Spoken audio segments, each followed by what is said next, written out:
Okay, Telugu view పాయింట్కి తిరిగి స్వాగతం. యూపీలో ఇంటర్నేషనల్ ట్రేడ్ షో జరుగుతోంది. ప్రస్తుత నిన్నే ధంకర్ మన ఉపరాష్ట్రపతి దాన్ని ప్రారంభించడం జరిగింది. 4 రోజులు ఉంటుంది. దీంట్లో దాదాపుగా 2500 ఎగ్జిబిషన్ స్టాల్స్ ఉంటాయి. మూడు 350 విదేశీ స్టాల్స్ రాబోతున్నాయి. 350 70 దేశాల నుంచి. ఎందుకు ప్రధానంగా ఏంటంటే ఇది ఉత్తరప్రదేశ్లో ఉత్పత్తి అయ్యే ఎంఎస్ఎంఈ ప్రోడక్ట్స్. వాళ్ళు ప్రధానంగా ఏదో ఎంఎస్ఎంఈ అంటే సూక్ష్మ, చిన్న, మధ్యతరగతి పారిశ్రామికవేత్తలు. వీళ్ళకి సంబంధించినటువంటి ట్రే అనుకోండి, ఇది ఎగ్జిబిషన్ అనుకోండి. ఎందుకు ఇది చెప్పాల్సి వస్తుంది అని అంటే దీంట్లో వియత్నాం కూడా పార్ట్నర్ కంట్రీగా చేరింది. ఇది ఒకటి. ఇది ఎందుకు దీని గురించి నేను ఇవాళ సపరేట్గా చెప్పాల్సి వస్తుందంటే యూపీ అభివృద్ధిలో ఎంఎస్ఎంఈల పాత్ర అమోఘమైంది. అదేంటనేది వాళ్ళు మనం చర్చించుకున్నాం. ఎందుకంటే యూపీ ఎంఎస్ఎంఈ మొత్తం ఎగుమతుల్లో 46% ఎంఎస్ఎంఈలకు వచ్చినటువంటి ఇదే జరుగుతూ ఉంది అక్కడ. రెండోది, మొత్తం దేశంలో ఉన్న ఎంఎస్సిఎల్లో 14% కేవలం ఉత్తరప్రదేశ్లో ఉన్నాయి. 14%.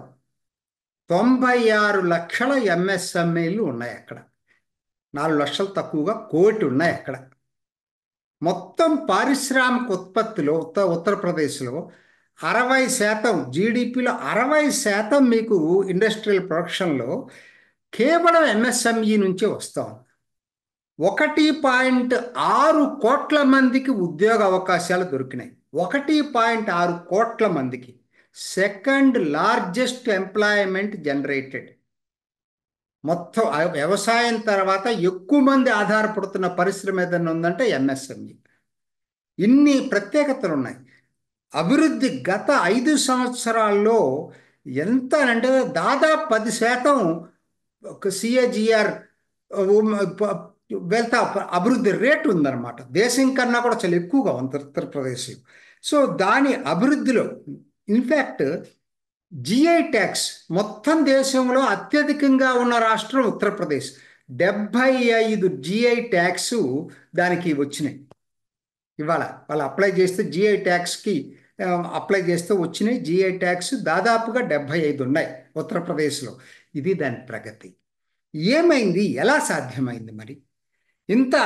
మరి బీమారు రాష్ట్రం కదా, అసలు వ్యవసాయ ఆధారిత రాష్ట్రం, పరిశ్రమలు అంటేనే వెనకబడినటువంటి రాష్ట్రం.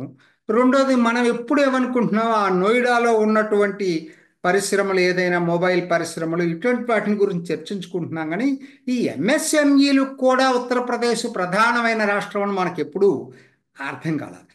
ఎందుకని ఇంతగా ఎంఎస్ఎంఈలు ఉత్తరప్రదేశ్లో సక్సెస్ అయిందంటే ఇది చాలా ఇంపార్టెంట్. నాయకత్వం యొక్క ప్రతిభ ఇక్కడే తెలుస్తుంది. కోవిడ్ సంక్షోభం వచ్చినప్పుడు మీరు చూశారు, ఢిల్లీ నుంచి నడుచుకుంటా వచ్చేవాళ్ళు రోడ్ల మీద. అత్యంత విషాదకరమైన సంఘటన. ఎందుకంటే ఎవరు ఊహించాల, ఏం చేయాలో తెలియలేదు అసలు ఎవరికి కూడా. దాన్ని ఎలా ట్యాకిల్ చేశారు, ఆ సంక్షోభాన్ని ఎలా అవకాశంగా మార్చుకోవాలో యోగిని చూసి నేర్చుకోవాల్సి వచ్చింది. ఏం చేశాడు ఆయన? దాదాపు 40 లక్షల మంది కార్మికులు ఇతర రాష్ట్రాల నుంచి ఉత్తరప్రదేశ్కు మళ్ళీ తిరిగి వాళ్ళ ఇళ్లకు వచ్చారండి. తిరిగి వాళ్ళ ఇళ్లకు వచ్చారు. పని లేదు, భయపడిపోయి వచ్చేసారు ఏం జరుగుతుందనేది. మరి వీళ్ళని ఏం చెయ్యాలి? ఇది ఆయనకు ఆలోచన. ఆయన తక్షణం చేసిన పని ఏంటి తెలుసా? కోవిడ్లో స్కిల్లింగ్ మ్యాప్ చేశాడు. ఏ గ్రామంలో ఎంతమంది ఉన్నారు, వాళ్ళకున్నటువంటి నైపుణ్యం ఏంటి, ఈయన కార్పెంటరా, లేకపోతే ప్లంబరా, లేకపోతే హై స్కిల్డ్ ఎంప్లాయా, ఏమిటి అసలు వీళ్ళు? మరి భయంతో వచ్చేసారు. వీళ్ళలో ఎటువంటి నైపుణ్యం ఉందో ఎవరికి తెలియదు. వాళ్ళన్నీ కూడా ఈ 40 లక్షల మంది వర్కర్స్ యొక్క స్కిల్స్ని మ్యాపింగ్ చేశాడండి. గొప్పతనం అది. చేసి ప్రతి జిల్లాకి లిస్టు పంపించాడు. Open, transparent. ఇదిగో ఈ నైపుణ్యం ఉన్న వర్కర్సు ఇక్కడెక్కడ ఉన్నారు, ఈ ఈ గ్రామంలో ఉన్నారు, ఈ గ్రామంలో ఉన్నారు, ఈ జిల్లాలో ఉన్నారు. మీకు మీరు ఎక్కడైతే పరిశ్రమలు పెట్టుకోవాలనుకుంటున్నారో చిన్న చిన్న ఎంఎస్ఎంఈలు ఆ నైపుణ్యం వాళ్ళు అక్కడ దొరుకుతారు. ఫస్ట్ కోవిడ్లో చేసిన పని అది. ఈ డేటాని ప్రతి జిల్లాకి యాక్సెస్ ఇవ్వగలిగాడు. తర్వాత ఆ రెలివెంట్ యూనిట్స్ని కూడా తయారు చేయటంలో కూడా చాలా ప్రముఖ పాత్ర. వన్ డిస్ట్రిక్ట్ వన్ ప్రోడక్ట్ దేశం మొత్తం మీద మొట్టమొదట మొదలుపెట్టింది యోగి ఆదిత్యనాథ్. యూపీ మీకు తెలుసు, ఆర్టిజాన్స్ క్రాఫ్ట్స్మెన్షిప్ చాలా ఎక్కువ యూపీలో.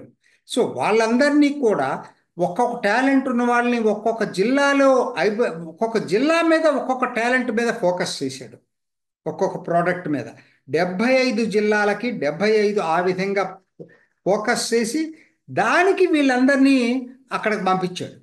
ఈ 40 లక్షల మందిని కూడా. ఆ విధంగా ఎంఎస్ఎంఈలు పెరిగినాయి. ఎంఎస్ఎంఈలకు కావలసిన హ్యూమన్ రిసోర్సెస్ దొరికినాయి. తర్వాత వీటిని ప్రోత్సహించుకోవడానికి ఇంకొకటి ర్యాంప్ అని ఒకటి పెట్టాడు. ర్యాపిడ్ యాక్సెలరేషన్ ఎంఎస్ఎంఈ పర్ఫార్మెన్స్ అని ఇంకొకటి పెట్టాడు. తర్వాత మరి ఇవన్నీ తయారు చేస్తున్నారు. తయారు చేయడానికి మరి మార్కెటింగ్ కావాలి కదా. దానికి ప్రభుత్వమే promotion, branding, marketing, design, packaging and technology ఇవన్నిట్లో కూడా అత్యంత ప్రోత్సాహకాలు ఇచ్చి వీటిని పెంపొందించింది అక్కడ. ఇవన్నీ కలిపి ఇవాళ ఎంఎస్ఎంఈ సెక్టర్ 96 లక్షల యూనిట్లతోటి అద్భుతమైన ప్రగతి ఉత్తరప్రదేశ్ సాధించింది. అంతటితో ఆగల. దీనికి మార్కెటింగ్ కోసం పోయిన సంవత్సరం అంతకుముందు సంవత్సరంలో మొట్టమొదటిసారి యూపీ ఇంటర్నేషనల్ ట్రేడ్ ఫెయిర్ షోగా ఒకటి పెట్టాడు. ఇంటర్నేషనల్ అంతర్జాతీయ వ్యాపార ఇది పెట్టాడు అక్కడ, సంత ఎగ్జిబిషన్. దానికి ఈ ఎంఎస్ఎంఈలందరినీ కూడా అక్కడ పోగు చేశాడు. రండి అక్కడ మీరు పెట్టుకోండి స్టాలు. దేశం నుంచి విదేశాల నుంచి అందరు వస్తారు, చూస్తారు. మొట్టమొదటిసారి మీ ప్రోడక్ట్ వాళ్ళకి తెలుస్తుంది. మీలో ఉన్న నైపుణ్యం మీలో అట్టు పెట్టుకుంటే కుదరదు. సో అని చెప్పి అట్లా ఆ ట్రేడ్ ఫెయిర్ పెట్టడంతో విపరీతమైనటువంటి పాపులారిటీ వచ్చింది. దాంతో వాళ్ళ ప్రోడక్ట్స్ బ్రహ్మాండంగా అమ్ముడుపోయినాయి. ఆ అనుభవంతో నిన్న మళ్ళా 4 రోజుల సెకండ్ ఎడిషన్, ఈ UP international trade fair second ఎడిషన్ని మళ్ళా నిన్న గ్రేటర్ నోయిడాలో ప్రారంభించాడు. ఇది దీని స్టోరీ. చెప్పండి, ఇప్పుడు నాయకుడు గనక ఒక విజన్ ఉంటే ఎలా అభివృద్ధి కావచ్చో, బీమారు వెనకబడినటువంటి అత్యంత వెనకబడిన ఉత్తరప్రదేశ్ని 5 సంవత్సరాల్లో సెకండ్ లార్జెస్ట్ ఎంప్లాయ్మెంట్ జనరేటెడ్ ఇండస్ట్రీగా తయారు చేసి 1.6 కోట్ల మందికి ఉపాధి ఉద్యోగ కల్పన చేయించగలిగాడు అక్కడ. అద్భుత ప్రగతి. ఇంకా పెరుగుతుంది. ఇది 10% ఇప్పుడు, ఇంకా పెరుగుతుంది. వచ్చే 5 సంవత్సరాల ప్రణాళిక ఇంకా అద్భుతంగా ఉంది. ఈ ట్రేడ్ ఫెయిర్ అయిపోతే ఇంకా పెరుగుతుంది అనమాట. ఇప్పుడు 350 మంది విదేశీ వాళ్ళు వచ్చారు కదా ఎగ్జిబిషన్స్. వీళ్ళకి వాళ్ళ ప్రోడక్ట్స్ ఏంటి, వీళ్ళ ప్రోడక్ట్స్ ఏంటి అనేది వాళ్ళు కూడా కొనుక్కుంటారు. ఈ క్రాఫ్ట్స్, హ్యాండీక్రాఫ్ట్స్ అంటే వాళ్ళకి మహా పిచ్చి. సో ఇవన్నీ కూడా బ్రాస్ ఐటమ్స్ రకరకాలు ఉన్నాయి. ఈవెన్ లెదర్ ఐటమ్స్ చాలా ఉన్నాయన్నమాట. అక్కడ దొరకని అంటూ లేదు, రకరకాలు ఉన్నాయి మన ఉత్తరప్రదేశ్ దీంట్లో ప్రోడక్ట్లో. సో ఇవన్నీ కలిపి ఎందుకు నేను చెప్తున్నానంటే, అందరం ఏమనుకుంటున్నాం, మౌలిక సౌకర్యాలు కల్పించాడు. ఎక్స్ప్రెస్ వేస్ దేశంలో ఎక్కడా లేనన్ని ఎక్స్ప్రెస్ వే ప్రదేశ్గా మార్చాడు. తర్వాత మెట్రోస్ కూడా ఎక్కడా లేనన్ని మెట్రోస్ తీసుకొచ్చాడు. ఎక్కడా లేనన్ని ఎయిర్పోర్ట్స్ తీసుకొచ్చాడు. ఇవన్నీ దేనికోసం? అల్టిమేట్గా ఏంటి, అక్కడ బిజినెస్ పెరగాలి, అక్కడ జీవన విధానం సులభతరం కావాలి. దీనికోసమే కదా. అందులో భాగమే ఈ ఎంఎస్ఎంయు సక్సెస్ స్టోరీ. అఫ్కోర్స్ మిగతా జరగలేదా అంటే జరిగినాయి. ఇప్పుడు నోయిడాలో ఇవాళ ఉత్తరప్రదేశ్ నోయిడాలో మొబైల్ మ్యానుఫ్యాక్చరింగ్ మొత్తం దేశంలో 65% ఒక్క ఉత్తరప్రదేశ్లో జరుగుతూ ఉంది. ఎక్కువ భాగం నోయిడాలోనే జరుగుతుంది. నోయిడా, గ్రేటర్ నోయిడా ఆ ప్రాంతాల్లో జరుగుతుంది. 65%. అఫ్ కోర్స్ డేటా సెంటర్స్ అవన్నీ చాలా వచ్చినాయి. నిన్నటికి నిన్న ఎందుకంటే సెమీకాన్ సదస్సు కండక్ట్ చేశారు, దేశానికి సంబంధించిన సెమీ కండక్టర్ సదస్సు. అప్పుడే ఒకటి వచ్చింది నిన్న. మోడీ అమెరికా వెళ్ళినప్పుడు ఒక అమెరికాతో ఒక ఒప్పందం కుదుర్చుకున్నారు. మన జాతీయ భద్రతా అప్లియన్సెస్ సంబంధించిన multi chip fab unit greater Noida దగ్గర జేవార్లో పెట్టబోతున్నారు. ఇంటర్నేషనల్ ఎయిర్పోర్ట్ పక్కన పెట్టబోతున్నారు. అత్యంత కీలకమైంది. సెమీ కండక్టర్ ఇండస్ట్రీస్ కూడా వస్తున్నాయి అక్కడ.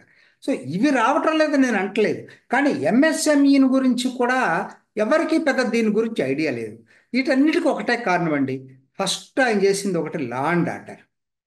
చాలా విమర్శలు వస్తూ ఉంటాయి, బుల్డోజర్లు పెట్టాడని, అదని కాదు.